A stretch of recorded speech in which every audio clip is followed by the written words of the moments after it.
Hi, everybody. So I know we just signed off and we said that we will see you next week, but we just went to watch our posted videos and realized that our part one that we told you to watch first doesn't have sound again. So here we are doing part one first. So it's a little bit of a jumble. I'll try and organize them on the Facebook page so that it's very clear and easy to watch part one and then part two. Yeah, welcome everybody and happy Good Friday to those of you who are celebrating. Happy Easter weekend for those of you who are celebrating. And thank you for joining us for our very first installment of Fearless Fridays on Facebook Live. I'm joined here by Mac, who is one of our amazing STEM coaches. My name is Sam. For those of you who don't know, I am the creative director at STEM Minds. And we are here to talk to you today about the wonderful world of code. So Mac actually comes from a computer science background. He's finishing up his final year of computer sciences right now and teaches a lot of our more kind of coding-based programs. I come from an educator background, so I'm an Ontario certified teacher. Have a background in more of like social studies and art and design. So we're here to talk to you about code and hopefully give you kind of two different perspectives, but similar perspectives on why it's important and why we should be talking about it. So what we'll be doing is speaking on trying to debunk some of the myths and mysteries and clarify some things that come up when we talk about coding, and talk about why it's a very important skill for everyone to learn, but especially those of us who are young. So our kids or nieces or nephews or students, very important skill for them to kind of learn and know to better prepare them for their futures. So if you are joining us live today, welcome. Please feel free to post any sort of questions or comments or things like that in the comment box below, and we will do our best to answer them. Otherwise, if you are catching us on a replay or are rewatching the video and have a question that comes up then, feel free to post it and we will do our best to get on that and answer your question as soon as possible. We are also always available by email and phone. So if you have something that you wanted to ask at a later date, all of us at STEM Minds are always more than happy to answer that. We also have a chat box feature actually now on our website. So you can always go on Monday to Friday between 10 to 5, I believe. One of us will be there live to answer any questions that come up. So let's get started.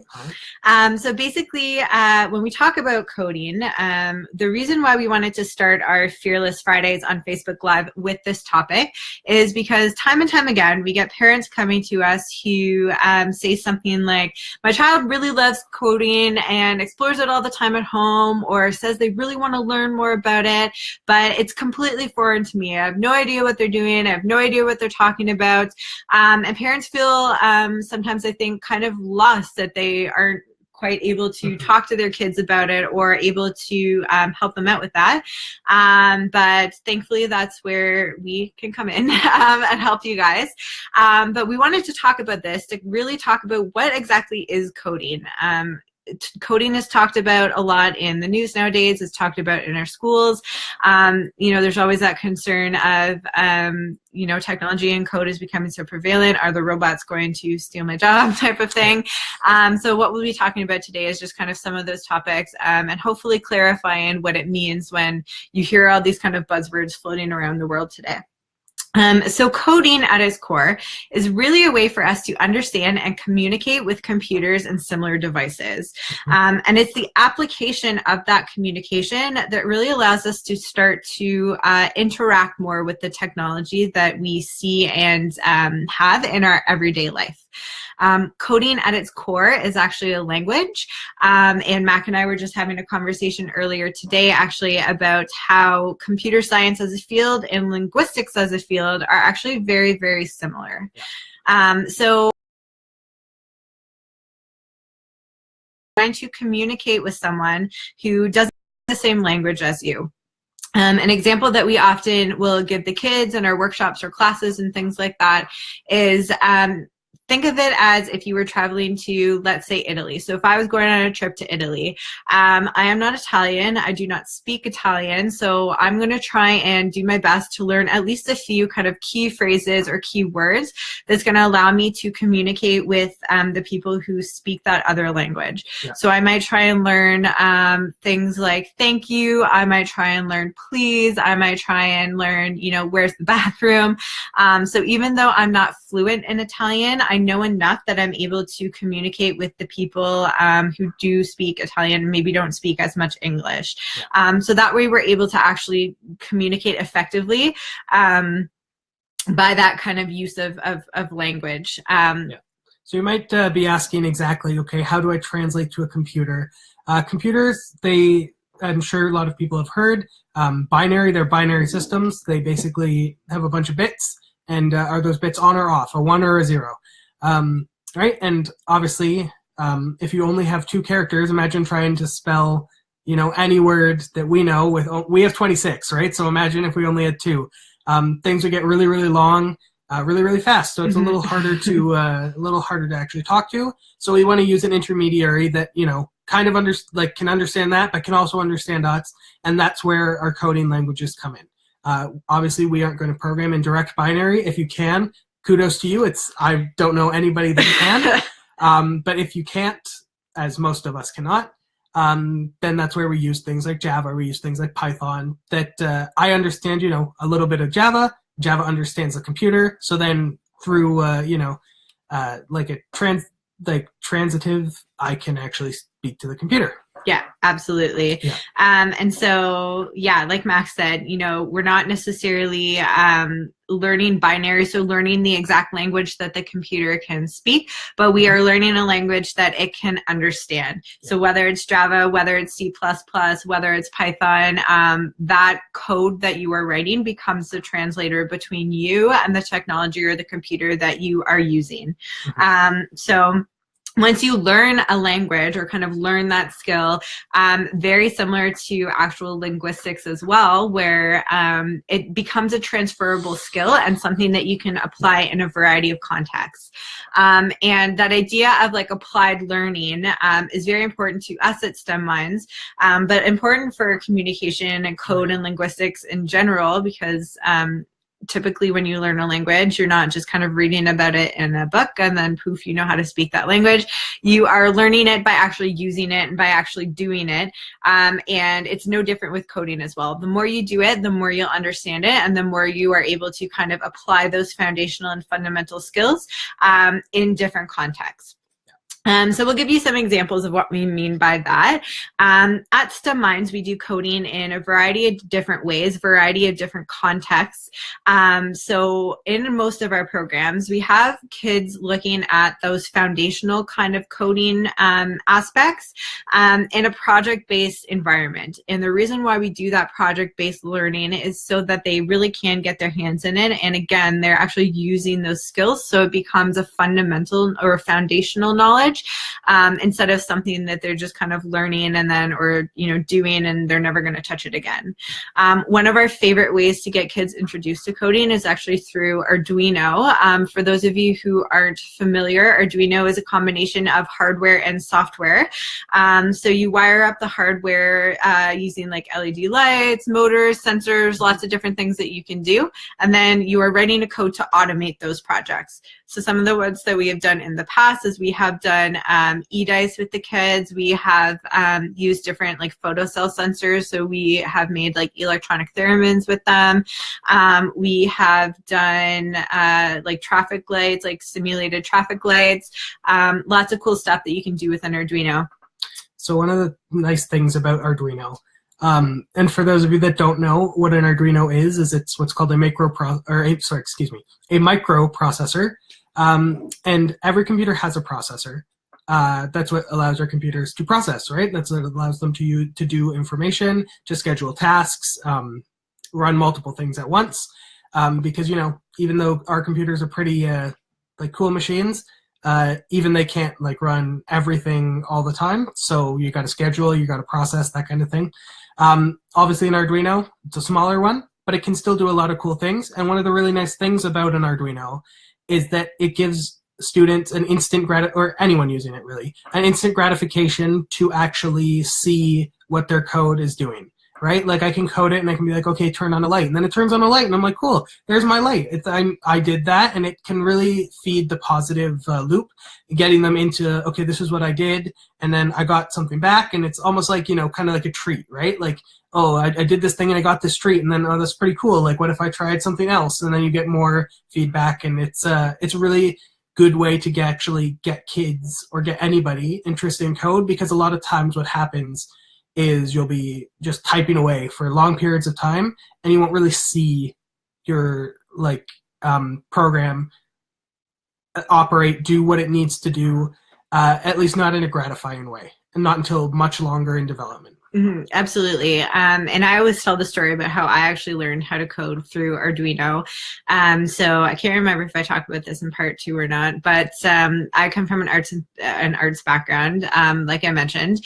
And I had taken a couple of coding courses in high school because I needed to fill my technology course requirement. I thought, yeah, coding's cool. I like video games. I'll, check it out. And we were programming in Java, and I remember we were doing this project where I had to get my UFO, I had to program a UFO to move across a screen and use different keys to actually control it. And I got it to work, but I really had no fundamental understanding of why. So I knew it worked, but I honestly had no idea how it worked or why it worked. And then when I started at STEM Minds, I actually started learning how to code using Arduino by building out wearable technology projects. So things like I made a little felt piano, I made a little singing monster, and started by doing blink light types of things that we start with the kids as well. And for me, who's a very visual hands-on learner, it was like a light bulb went off, because I could very clearly see, like Mac was saying, that, I wrote this command in the code and now my light is blinking every 5 seconds. I changed that command in the code and now my light is blinking every 2 seconds. So it really clicked for me of okay, this part of the code does this thing, this part of the code does this other thing. And I now have a much better and deeper understanding of how I am communicating with that technology, instead of just kind of making it work for the sake of making it work. And even though we like to say that Arduino is a really great starting point, because sort of easy to pick up, easy to see what you're actually doing, what's actually happening, definitely not only it's not shallow. Arduino, you can do a lot with it. Mm-hmm. The Arduinos we use are Arduino Unos. There are tons of separate different ones that can do a ton of different things, used all the time in industry. I'm using one in one of my projects for school. So yeah, really extendable, but really approachable too. So it's really quite the thing. Yeah, absolutely. And kind of going off of that kind of idea of art and design, if you have any kids or know of any young ones who are like me, who, typically would think of I don't want to do code. It's very techie, or, it's very sciencey, it's not my thing, I'm a design kid, I'm an art kid type of thing. App design and web development are a really great gateway for those kids to start to learn how to code and apply it in more of that design or user experience kind of perspective. So when you're doing app development or when you're doing web development, you're actually using code to make very visually appealing apps or websites. And you're really thinking about how the user is going to be experiencing those sites or experiencing those apps. And you have to write your code in a way that, is going to make sense for them, so that your design makes sense for them, and that it looks visually appealing, so people actually want to use your product as well. So one of the hot button research parts of the computer science field these days is what's called human-computer interaction. And you might think at first, come on, really? Human-computer interaction, what is there to study? But, whether you like it or not, computers are here, and they're probably here to stay. And we interact with them a lot. We use them all the time. We're using one right now. Yeah. Right? So knowing how people interact and ways people interact, how can we make that easier? How can we make that intuitive? How can we incorporate ergonomics, right? Because if I'm hunched in front of my computer, it's not good for me, and it may not be interactive as well. I'm sure a lot of people have used software that they don't find very intuitive, and they're like, oh, like, I can't do what I want to do, and like this stupid software, it's not like, why is it so tough? It should be easy. And that's why we study human-computer interaction. So interaction and user experience, user interfaces, really big. And as Sam was saying, it's one of the best ways to get people sort of from the design side over, because it's one of the few areas, at least in like pure software design, software or computer science, that actually incorporates like elements of design and thinking like a designer and that kind of thing. Yeah, absolutely. And so there's a lot of tools that you can use to start to get interested in those kind of app development and web development sort of things. And the tools that we like to use most at STEM Minds are the ones that allow you to see that actual design perspective, but also let you see kind of the back end code of what's happening. So one of our favorite tools that we like to use for app development is called Ionic Creator. And it's a tool that actually professional app developers use. So it also is great because it gives that real world perspective to the kids. But it's a very friendly interface to kind of, you can drag in blocks of like, if I want, a picture to go here, a button to go here.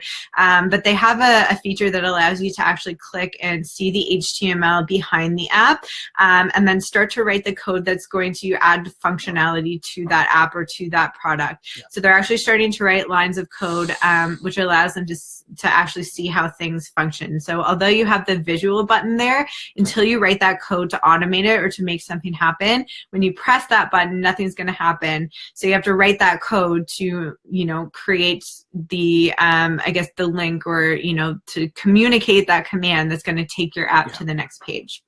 Very similarly, for web development, we use WordPress, we use Wix, we use Weebly, any of those sorts of tools, because again, they allow you to do the kind of design construction, but also allow you to see the back-end applications of those codes. So in that sense, kids are starting to also get a more fundamental understanding of how websites in general work, and websites that they might use every day is built very similar to the ones that they are building in these classes. And if you have any young ones at home that are interested in starting to look at web development or might be interested in some of these sort of ideas, Mozilla actually has a really great tool called Thimble. So if you just Google Mozilla Thimble, it'll come up. And it's a dual screen kind of browser-based program. All you need is an email address to sign up, but I believe it lets you explore and remix even without an email address. Yeah, just you can't save or something like that. Yeah, but they can still explore, which is great. And it's basically a dual screen. So the left half of your screen is your kind of code interface or your IDE, which has HTML, so you can write in HTML, you can write CSS, you can write JavaScript as well, I believe.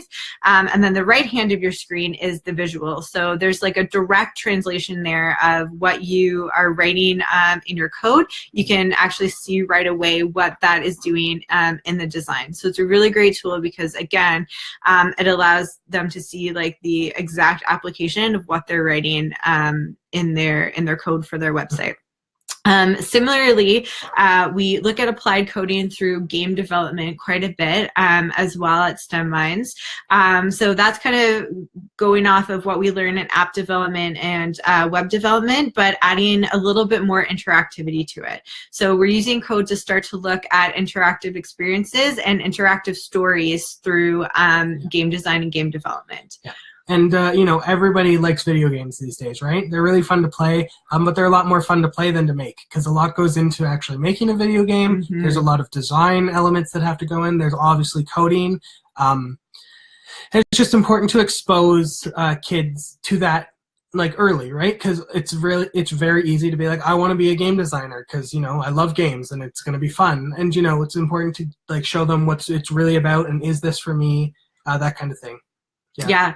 Going off of that, actually, one of my favorite stories to tell from STEM Minds is of a young gentleman who both Mac and I had the pleasure of teaching in, I guess it would have been our STEM club program, and you taught him the very first coding club. Oh, yeah. And he was adamant that he wanted to be a game developer. And so we had said to him, okay, like join the coding club then, and you can kind of learn those skills. And he was like, oh, no, I don't like coding. I hate coding.